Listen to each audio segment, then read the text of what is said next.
प्रिय दर्शकों, सादर नमस्कार। वैदिक मीडिया के धर्म जिज्ञासा कार्यक्रम में आपका हार्दिक स्वागत है। मैं हूं आचार्य चंद्रधर मिश्र। मित्रों, कुछ लोगों ने एक जिज्ञासा व्यक्त की है कि श्राद्ध पक्ष में नित्य कर्म करना चाहिए कि नहीं।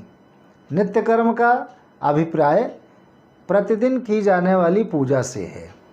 मूर्तियों की सेवा, मंत्र जप और जो भी सूर्य को जल देना, स्तोत्र इत्यादि का पाठ करना, यह प्रतिदिन करें या ना करें, मंदिर जाएं या ना जाएं, यज्ञ हवन इत्यादि अगर कुछ करना है तो करें या ना करें, बड़ा स्पष्ट है कि नित्य कर्म का अर्थ ही है प्रतिदिन की जाने वाली क्रिया। जिस कार्य को हम रोज करते हैं उसी को नित्य कर्म बोलते हैं।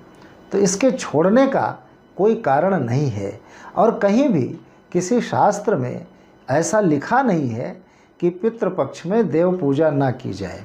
पितृपक्ष तो वैसे भी बड़ा पवित्र पक्ष है जिसमें हम पितरों की पूजा करते हैं, उनके लिए तर्पण करते हैं, श्राद्ध करते हैं और तर्पण के बाद भगवान सूर्य नारायण को अर्घ्य दिया जाता है, सभी देवताओं को प्रणाम किया जाता है, दिशाओं को प्रणाम किया जाता है और अंत में हाथ में जल लेकर के हम कहते हैं कि जो हमने ये तर्पण किया है, ये सारा तर्पण का कर्म हम नारायण को समर्पित करते हैं और पितृस्वरूपी जनार्दना प्रियताम नामम, अर्थात जनार्दन हमारे पितृ स्वरूप हैं और वो हमारे इस तर्पण से प्रसन्न हो जाए। ईश्वर की प्रसन्नता से, नारायण की प्रसन्नता से पितरों को सुख प्राप्त होगा, शांति प्राप्त होगी। इसलिए श्राद्ध पक्ष में नित्य कर्म छोड़ने जैसी कोई बात नहीं है। ये एक भ्रम है, एक भ्रांति है, कुरीति है जो कुछ क्षेत्र में लोगों ने फैला दी है कि श्राद्ध पक्ष सूतक जैसे स्थिति होती है, पातक जैसे स्थिति होती है, वैसा समय होता है। पूजा पाठ, मूर्तियों की सेवा, ये केवल और केवल जब सूतक और पातक होता है तभी बंद होता है। सूतक का अर्थ है जैसे जनना शौच हो जाना। परिवार में बच्चा पैदा होता है तो 11 दिनों तक का सूतक माना जाता है। जब हवन हो जाए, शांति हवन हो जाए, शुद्धि हवन हो जाए, इसके बाद फिर देव पूजन का कार्य आरंभ होता है। ऐसे ही जब मरणा शौच हो जाता है, जिसको पातक बोलते हैं, उस सूतक में भी जब तक सूतक काल रहता है, अशौच का काल रहता है, तब तक देव पूजा और मंत्र इत्यादि का उस तरीके से पाठ नहीं करते जैसा प्रतिदिन करते हैं। मानसिक तौर पर तब भी करने के लिए मनाही नहीं है। आप मानसिक रूप से कुछ भी करें, गायत्री जप करें और गीता का पाठ करने का विधान है, लोग करते ही हैं।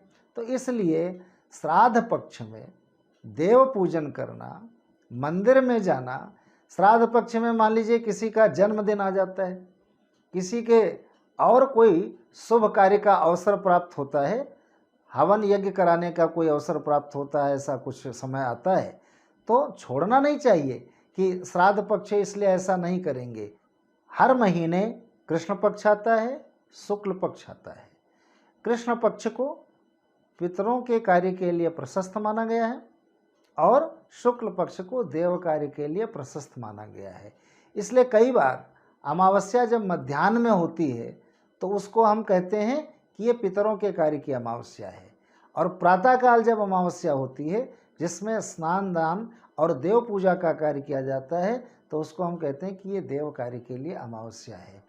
तो पितृपक्ष में जैसे आप हमेशा मंत्र जप, संध्या, पूजा पाठ, हवन इत्यादि करते हो, मूर्तियों की पूजा करते हो, मंदिर में आपका आना जाना हो, उसी प्रकार से करें।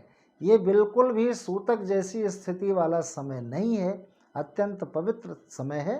तो इसमें आप देव पूजा कर सकते हैं। किसी भी प्रकार की कोई शास्त्रीय ऐसी विधि नहीं है जिसमें निषेध बताया गया हो कि पितृपक्ष में देवताओं की पूजा ना की जाए। पितृगणों की आत्मा की शांति के लिए, उनके तृप्ति के लिए पितृपक्ष में आपने बहुत जगह श्रीमद् भागवत महापुराण का आयोजन देखा सुना होगा। कथा सप्ताह का आयोजन करते हैं लोग।